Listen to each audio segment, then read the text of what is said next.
berikut adalah seekor siput dan sebuah jamur. Dari kondisi diam, siput bergerak lurus menuju jamur. Bagaimana menganalisa gerakan dari siput ini? Dalam hal ini, kita membutuhkan sistem koordinat dan alat ukur. Pada waktu tertentu, siput mencapai titik tertentu. Kita bisa menandai posisi ini sebagai suatu titik. Awalnya, pada saat T sama dengan 0 menit, siput berada di X sama dengan 0 cm. Anggap saja panjang satu kotak adalah 1 cm. Pada saat T sama dengan 1 menit, siput berada di X sama dengan 2 cm. Pada saat T sama dengan 2 menit, siput berada di X sama dengan 6 cm. Pada saat T sama dengan 3 menit, siput berada di X sama dengan 12 cm. Dan seterusnya sampai siput mencapai jamur. Kecepatan siput pada segmen pertama yaitu perpindahan dibagi waktu tempuhnya, yaitu 2 cm per menit.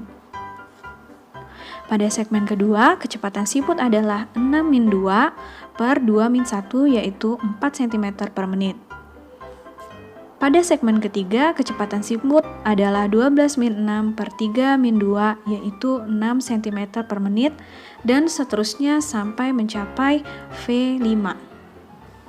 Ternyata setiap segmen dalam selang waktu yang sama memiliki kecepatan yang berbeda-beda.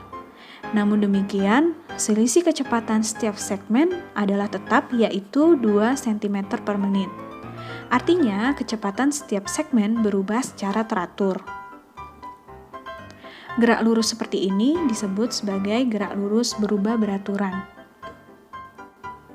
Nah, dari sini kita bisa mendefinisikan bahwa gerak lurus berubah beraturan adalah gerak suatu benda pada lintasan garis lurus dengan perubahan kecepatan yang tetap atau percepatannya konstan. Anak, kita masuk ke materi selanjutnya yaitu tentang gerak lurus berubah beraturan.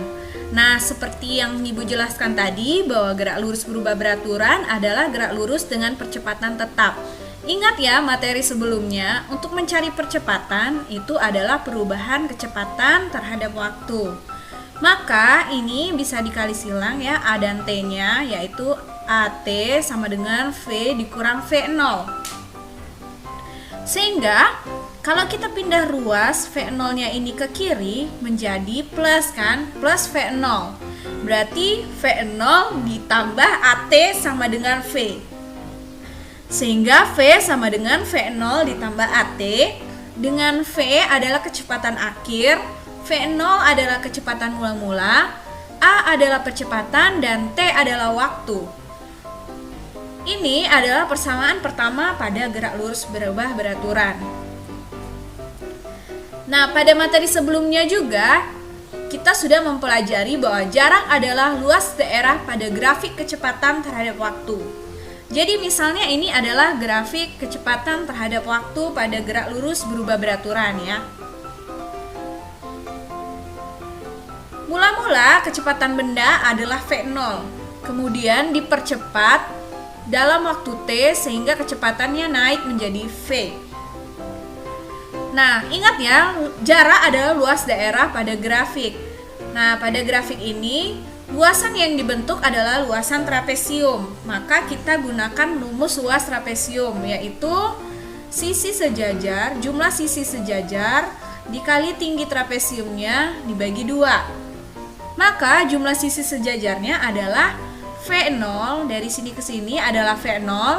Kemudian ditambah panjang sisi yang ini, yang sejajar yang ini adalah V ya.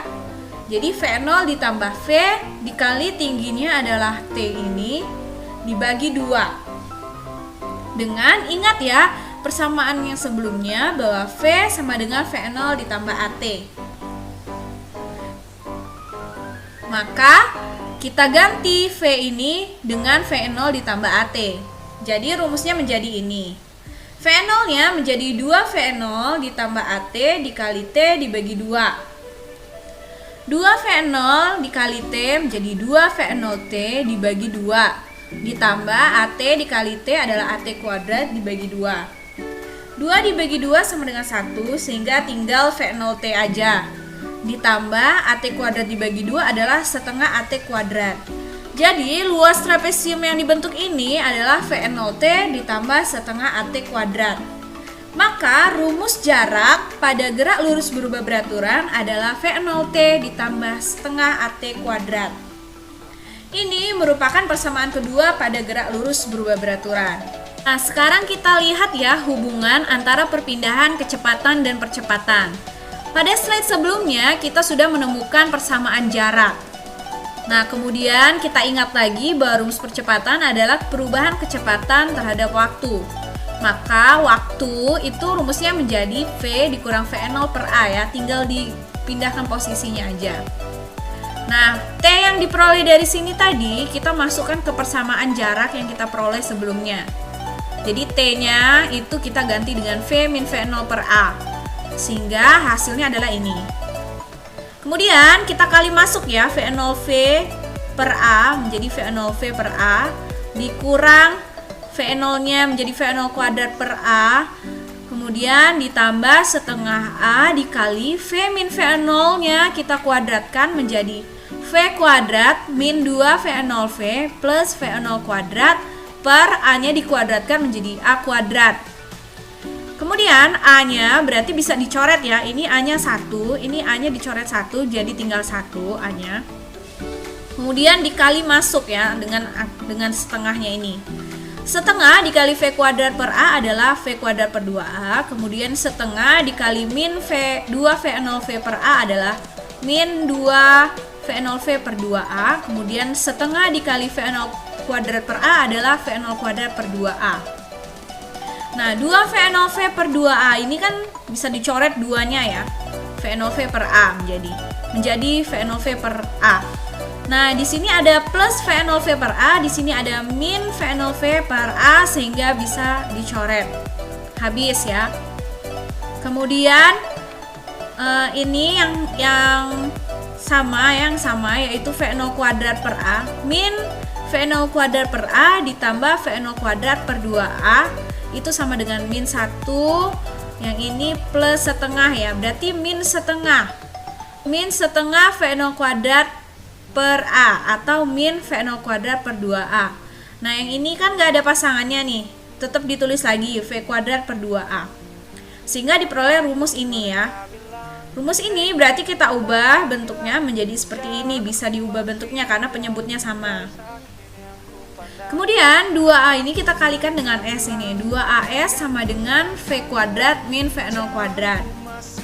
Kalau V0 kuadratnya pindah ruas ke kiri menjadi plus V0 kuadrat ya, sehingga rumusnya menjadi V0 kuadrat plus 2AS sama dengan V kuadrat, sehingga V kuadrat sama dengan V0 kuadrat ditambah 2AS. Ini adalah persamaan ketiga pada gerak lurus berubah beraturan. Nah, jadi kita bisa menyimpulkan 3 persamaan pada gerak lurus berubah beraturan adalah ini ya, dengan besaran-besarannya adalah ini. Contoh soal. Sebuah benda mula-mula bergerak dengan kecepatan 30 meter per sekon. Setelah bergerak 5 sekon, kecepatan benda tersebut menjadi 50 meter per sekon. Tentukan percepatan benda dan jarak tempuhnya selama waktu tersebut. Nah, kita disuruh mencari percepatan ya. Kita gunakan persamaan yang pertama yang ini. V sama dengan V0 ditambah AT, atau bisa pakai rumus percepatan adalah perubahan kecepatan dibagi waktu. Bisa pakai ini, sama aja. Sehingga diperoleh hasilnya adalah, hasil percepatannya adalah 4 meter per sekon kuadrat. Kemudian kita disuruh menentukan jarak tempuhnya. Oke, kita gunakan persamaan yang kedua untuk mencari jarak. Maka kita tinggal masukkan angkanya aja. V0-nya adalah kecepatan mula-mula 30 meter per sekon. Waktunya adalah 5 sekon ditambah setengah dikali percepatannya adalah yang kita peroleh di yang sebelum pertanyaan sebelumnya, yaitu 4. Kemudian waktunya 5 kuadrat. Ini dikali ini adalah 150 ditambah 25 kali 4 bagi 2 atau 100 bagi 2 adalah 50. Jadi jaraknya adalah 200 meter. Jadi percepatan benda tersebut adalah 4 meter per sekon kuadrat dan jarak yang ditempuh benda dalam waktu 5 sekon adalah 200 meter. Contoh soal yang kedua. Sebuah benda mula-mula bergerak dengan kelajuan atau kecepatan awalnya 7 meter per sekon.